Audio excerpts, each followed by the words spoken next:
Hello， 大家好，欢迎收看本期视频，我是 Dennis。上一期我们结束了东京的行程，来到了大阪。这支视频你将看到我在大阪4天3夜的行程，打卡了诸如大阪城御座船、梅田空中庭园、天空美术馆、夜游道敦窟坐游船、各式网红摩天轮，以及超复古的三玛利亚号游船。还去了不可错过的通天阁，以及亲子必打卡的天王寺动物园，一次玩遍各大大阪地标打卡点，更有更多美食体验。跟着我的镜头一起出发吧！欢迎来到 Dennis 自由节，点赞、订阅、打开小铃铛，带你体验旅途小确幸。这次从东京到大阪的话，是选择了坐飞机的出行方式。主要是这买的日航的机票的话，它的国内蛋是附赠的，这样算下来就是比 JR 划算嘛。另外也是体验一下羽田出发的境内航班。具体羽田机场的玩法和餐饮娱乐可以看我之前发过的视频。大阪的话虽然来过很多次了，但是主要还是以逛吃为主的。景点打卡的话去的比较少，所以这次特别买了2日的大阪周游卡，希望把所有的景点娱乐设施通通打卡一遍。如果大家只是打卡几个点的话，或者是比较特种兵的，那么买1日游的话性价比会更加高。具体的我会放在评论区，大家可以去看。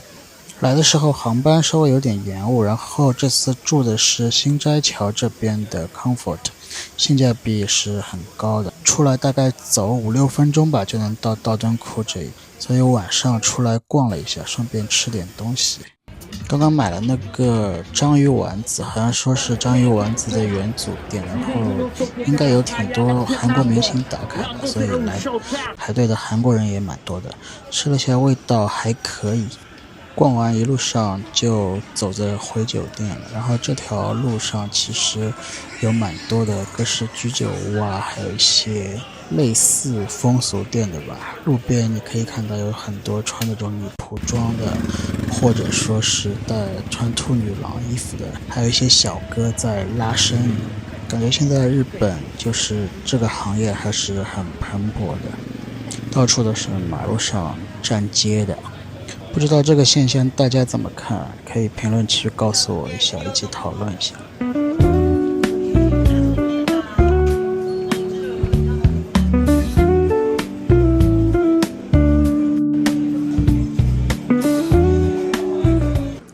各位早上好啊，又是元气满满的一天。早餐窗外的 view 还是很棒，然后吃完早饭就出门坐地铁前往了大阪城。第一站的话，先来到了大阪城这个御座船的售票口，它这边是10点开售，然后我们用的大阪周游券的话，直接扫2维码就可以兑换。之所以先来这边的话，是因为怕人多要排队嘛，如果你里面逛完再出来的话，可能出来还得等，所以就说你先拿票子，然后约个大概10点半、11点之前的这个样子的坐船，就可以在里面慢慢逛完，然后出来直接就能坐船了。大阪城的话，之前来的时候就是外观拍了拍，没有进去。这次来的话进去了，然后有那个大阪周游券的话，记得是直接给他扫2维码进去就行了，不用在外面售票处排很长的队。然后他的队伍是有一个坐电梯和走楼梯的，建议体力好就走楼梯吧，因为坐电梯也是要等挺久的。然后上去的话，直接先上到最上一层的观景平台，就可以360度俯瞰整个大阪的景色了。下面的话主要还是以一些历史和文物为主的，感兴趣的朋友可以逛一逛，了解一下。出来的时候遇到一组小朋友，这个是秋游吧大概，然后出来时间差不多，我们就排队去等坐船了。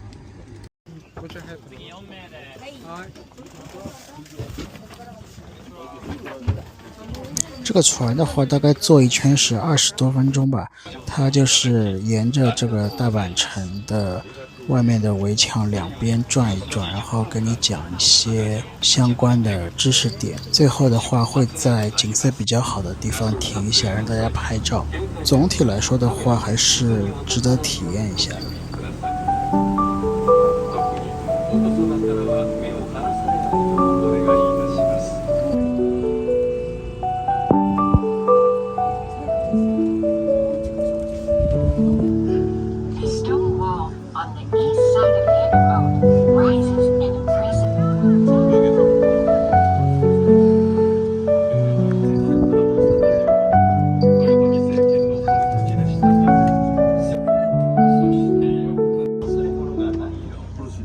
这个船坐完的话，就快速去赶到水上巴士的乘坐点了。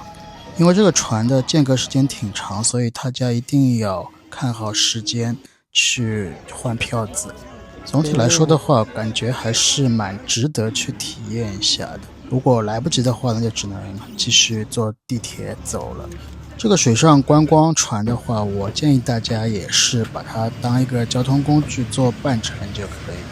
然后下船的话，正好也是有一个地铁站的。如果你做一个来回的话，还是继续回到这个大阪城附近的话，而且又浪费时间。其实左右的景色的话，因为是差不多的，所以也就是有点浪费时间了。会用中日韩英4国语言来介绍沿途的风景。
这边这个挺有趣的，它会让你和两岸的游客来招手，一般他们都是会回应，这也展现了大阪这座城市热情友好的一面。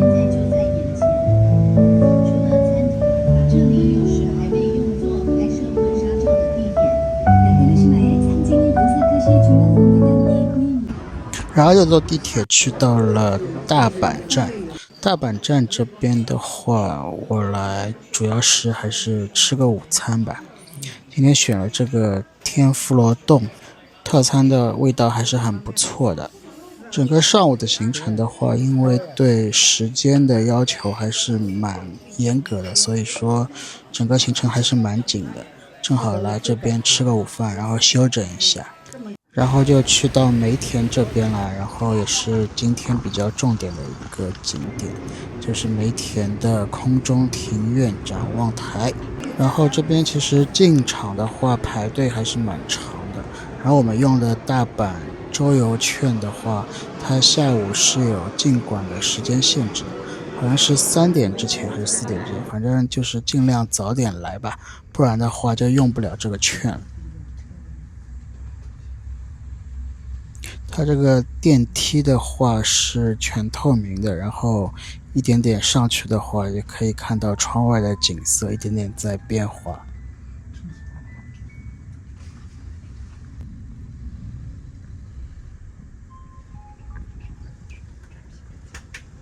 坐完直梯的话，还要坐一段的扶手电梯，这一个的话还是蛮出片的。然后进来就到了检票口，检完票之后进来就是一个很大的室内观景平台了。这边可以360度俯瞰梅田这一块的整个城景。另外楼上还有一层室外的空间，个人感觉室外的话会更好看，因为毕竟没有玻璃反光嘛。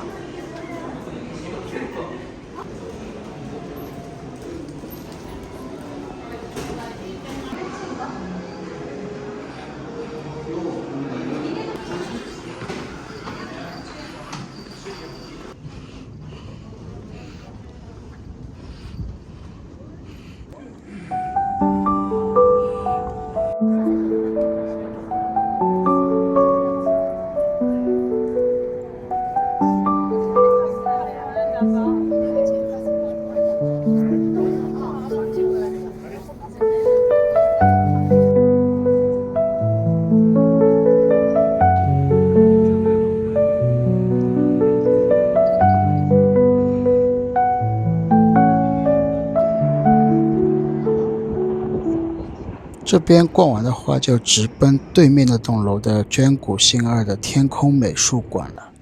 这边虽然空间不是特别大，但是我觉得还是挺值得逛一逛的。还有一个 3D 的艺术电影可以看，就是它的画会融入到这个动画里面。因为不能拍摄，所以具体的也没有拍。大家有机会来的话，自己体验一下吧。除了画的话，还有一些装置艺术的作品在。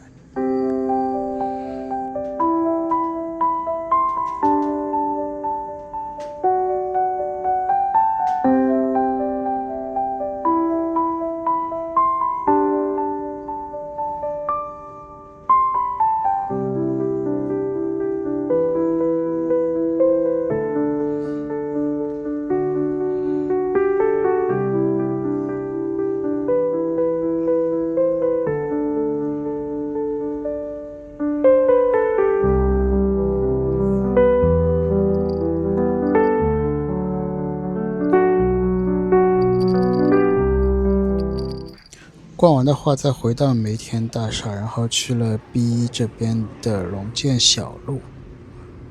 这个的话，主要还是一个美食街吧，然后会有一些昭和年代特色的布景在里面，拍照打卡还有吃点东西都是不错的。然后这次我主要来的话是打卡这边的一家大阪烧的店，在网上的评分挺高的，所以来体验一下。就是这家了，然后排队排了一会儿，因为前面有几个外国人吃完坐着一直不走，大概排了半个小时左右吧。看小哥现场制作大阪烧还是挺治愈的。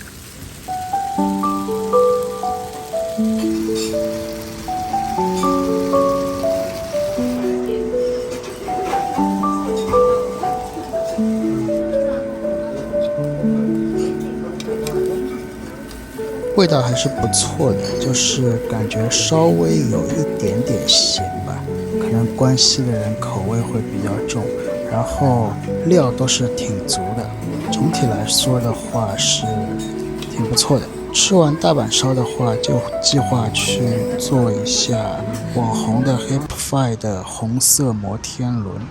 因为我晚上约了道顿窟的那个游船嘛，所以还有一段时间，所以顺便这边商场逛一下，然后坐个摩天轮。这个电锯人的动画片我记得好像我看过，叫什么我忘记了。总体来说的话，排队不长，大概2-3分钟就能做到。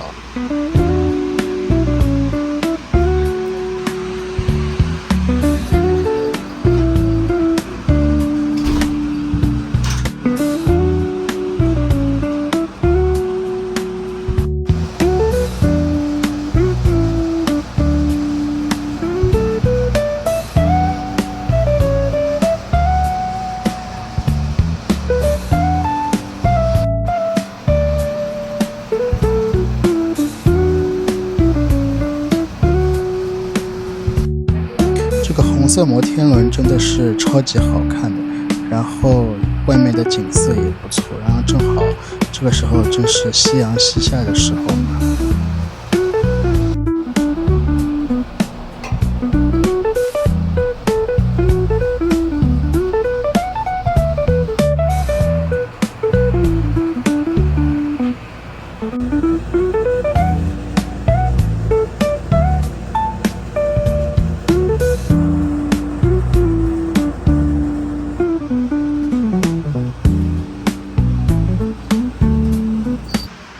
做完之后呢，就继续坐地铁回道顿窟那边逛一逛了。说到这个游船的话，这边是有2个公司在运营，有一个是可以现场排队的，还有一个是要提前预约的。建议的话，还是先去网上约一下那个提前预约的吧，因为约到的话再去排，就按照你约的时间点去排，肯定是能做到的。它这个游船一圈的话，差不多也是20分钟左右吧，然后会在两岸都绕一圈，然后在这个格力高小人的地方会停一下，让你去拍照。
早上好呀，这是在大阪的第3天了。今天早上呢，就直接赶过来坐天宝山的摩天轮。天宝山摩天轮呢，被誉为世界最大的摩天轮。我因为想坐那个透明的车厢，所以一早就来排队等开门了。其实这边的夜景也是很美的，如果你时间比较空余的话，也可以晚上过来坐。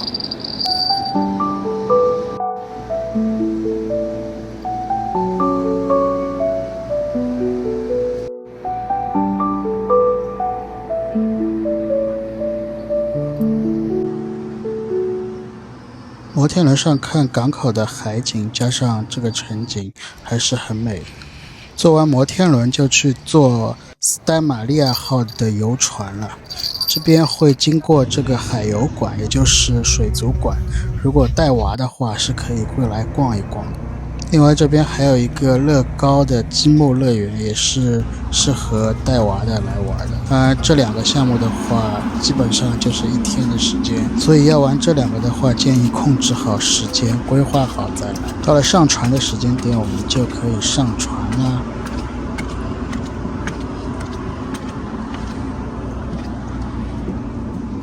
刚刚下过一点小雨，所以整个还是有一点湿的，但是这个船还是很棒的，就是那种复古的帆船。甲板上的话，你可以看到这边还有那种炮。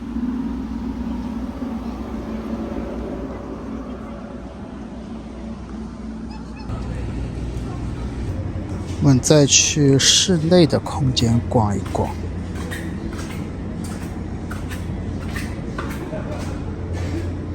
主要也是一些休息的客舱和历史的介绍。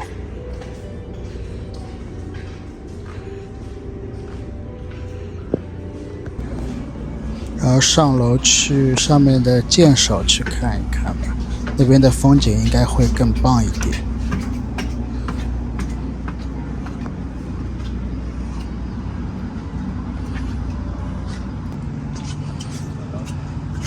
这边的视野就很开阔了，可以看到刚刚我们坐的天宝山的摩天轮，前面还停了一辆维京的游轮，船已经开起来了，跟随着我们的斯丹玛利亚号一起远航吧。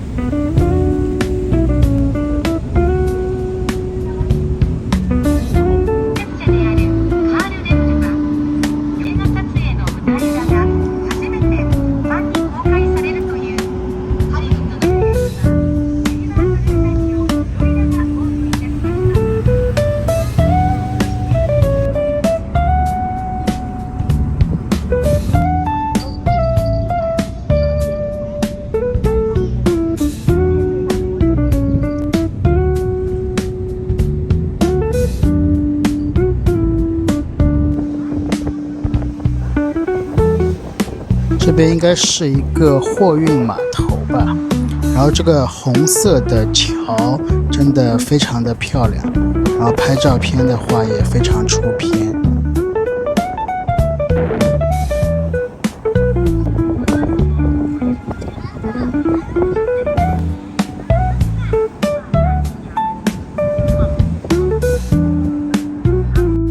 来和游轮和摩天轮合个影。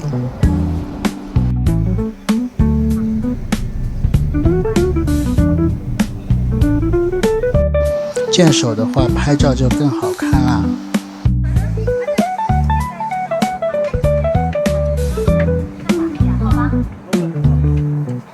逛完的话，又回大阪站那边买点东西，顺便吃个饭。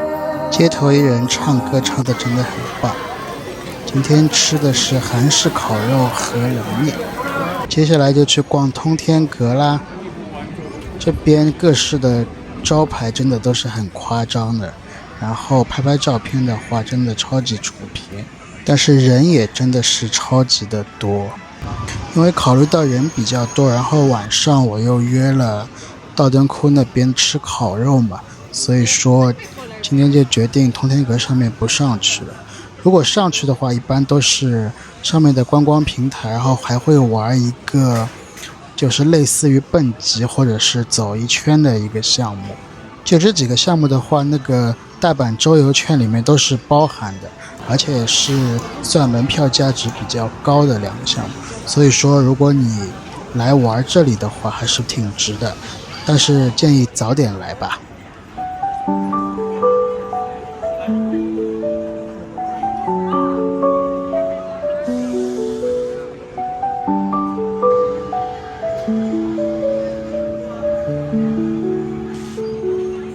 那我时间比较充裕的情况下，就可以在这边多走走逛逛，拍拍街景，然后去了旁边的一个天王寺动物园。我觉得这边还是挺值得逛一逛，带小朋友来玩的家长还是特别多的。来了日本这么多次，来动物园玩还是第一次，很新奇的体验。这边就是各个区域的动物，就是离得都是挺近的，基本上就是隔壁挨着的，然后很多就是只有1只2只的样子，就是整个体量的话不算特别大，但是麻雀虽小五脏俱全，基本上该有的你这边基本上都能看到。就逛一逛的话还是挺有趣的，而且看到这些小动物都很可爱，也是非常治愈的一天。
逛完动物园的话，就回酒店休息了一会儿，然后到了时间就去了道顿窟这边的力丸自助烤肉。因为是提前预约的嘛，所以给了靠窗的位置。这个位置的景色实在是太好了。力丸的话，一般是来大阪吃自助和牛烤肉会选的比较多的一家之一了。然后我觉得它的品质都还是不错的，然后价格的话也适中，建议选最贵的一档的，然后肉质会比较好，可选的品种也比较多。和牛就是说稍微有点太油腻了，然后其实也吃不了特别多。他家的冰淇淋啊各种我觉得还挺好吃。今天的视频就差不多到这里啦，下一期我们将回到东京，去体验新开的美国运通亚洲第2家羽田机场的贵宾休息室，还有日本航空 Sakura 休息室，以及东京飞上海的商务舱体验。感兴趣的朋友记得关注，我们下期再见。